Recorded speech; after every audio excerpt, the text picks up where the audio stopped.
Okay, thank you very much to our viewers and those who are listening to this message, to the youth and to the boy child. Once again, thank you very much, Brother Brandon, for this opportunity to share this wonderful message with our young people. I hope that whoever gets a chance to listen in, you also request a friend to join and to like the page, give a comment and share with other friends and colleagues, because I'm sure this message is important not only to the boy child but all the young people. Last time we had shared several important points that can help the boy child. I remember there were 4 points, and we are going to continue from there and also emphasize a few biblical verses, what they talk about the youth in general. To begin with, I want to emphasize the point and the aspect of being godly. Being godly, the aspect of being godly is wide. It may entail so many things, but I'm going to emphasize a few specifically to the boy child or to the youth. And being godly, I want to emphasize the aspect of being prayerful or prayerfulness. I'm sure that English is there.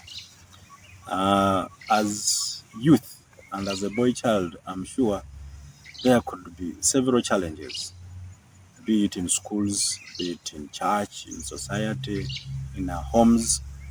But I want to emphasize and recommend that prayer is an important aspect. After all, if we went into the biblical writings of one of the writers, Ellen G. White, she defines prayer as a communication, as one person talking to a friend.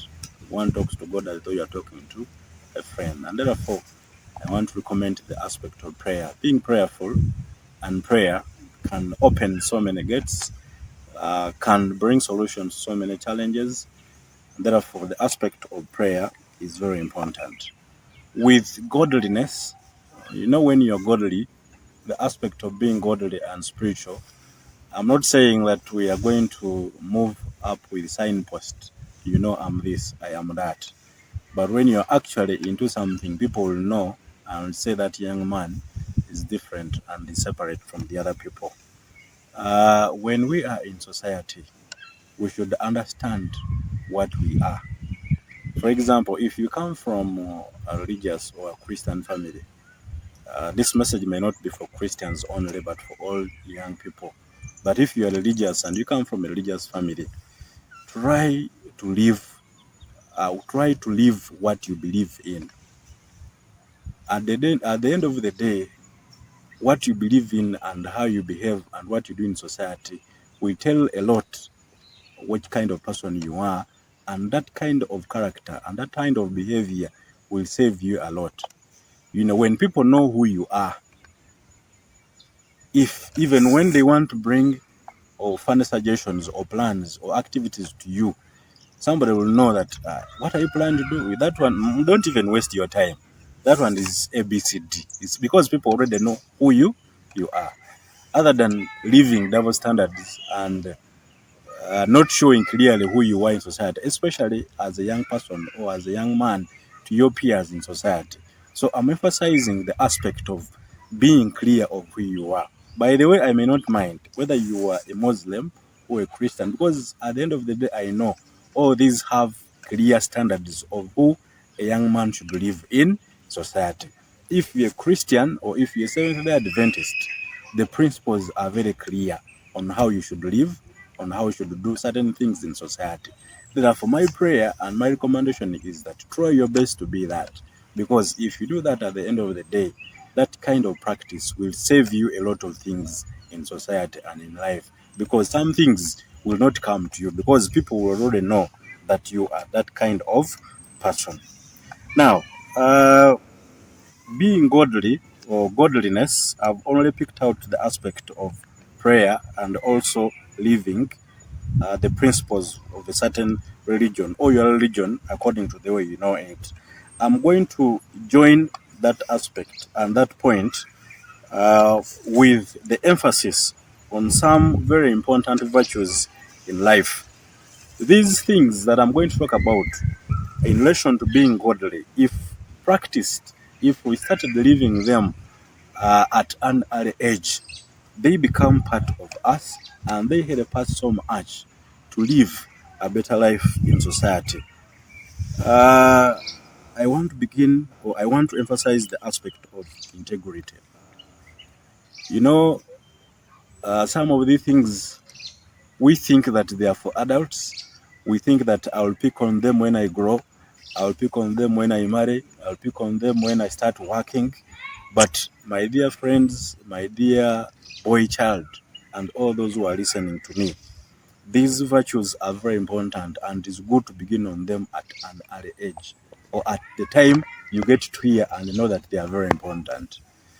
Integrity, one person tried to define integrity as doing the truth or doing what is right even when nobody is there seeing you and is following what you're doing. Therefore, as young boys, as young children, as youth, can we start practicing these things? Because at the end of the day, there is something that they are going to help us, either in our marriage, either in our future relationships, at our jobs, at our schools, and our general life in society. Like I've told you, this is trying to do something which you know is right, in the right way, even when nobody is seeing you. The virtue of integrity is intertwined with being honest or honesty. The two look similar, but they are so much different. But I will tell you that when somebody has integrity, then he has to be honest. But somebody who is dishonest then cannot be of good character or cannot be somebody of integrity. Therefore, I would simply say that when you're honest, then you can also be a person of integrity. That means your character, your conduct is going to be good in society. And some of these things, we may not see them, we may not measure them, but if you do the contrary, then people will always note that there is a problem with that young man, either at our homes, either in school, or even in church. Therefore, these virtues are very much important. And I'm emphasizing that it is very important for these to start with us, or we should start picking on them as young children or as boys, so that as we progress in our academics, in our careers, in our marriage, they will be part of us. Together with integrity, honesty, I'm joining them with respect. Respect, respect, respect. The way it sounds simple, the way it sounds obvious, but the time somebody shows disrespect to you and yet it was supposed to be given to you, it is when you realize that it is an important virtue. When you go to a situation or when you go to an office and somebody, for example, you're in a queue and somebody comes and jumps the queue, doesn't greet you and goes before you, maybe gets served and goes away, you feel that somebody has done something to you. Okay? You feel that somebody has cheated you, has done something which is so belittling. So, these are things, this is one of the things that we may not take so serious, but I want to emphasize that it is a virtue that we should pick on at an early age as boy children, so that when we grow, it will become something that is going to be part of us. The other virtue that I want to emphasize as we go to the Bible to have some few verses to emphasize what we are being talking about is kind or kindness. Some of these aspects may look too general, may look too common, but I want to tell you that as we continue growing, as we continue progressing, we realize how some of these are very important and helpful to our lives.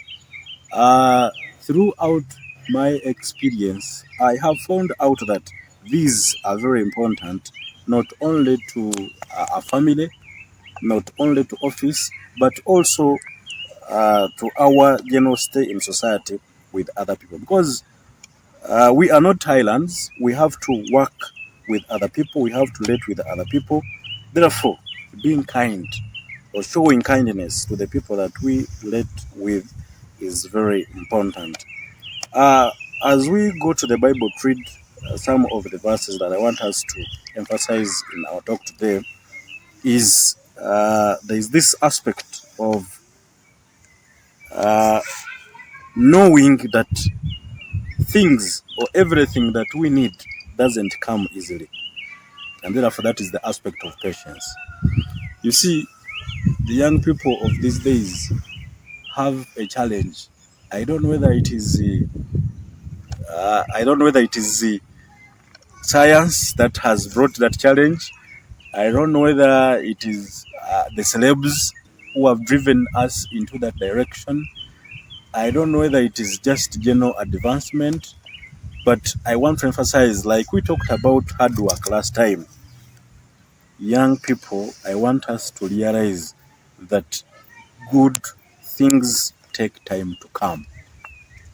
Good things take time to come. And therefore, it is important to be patient, to let things come naturally or flow our way to us.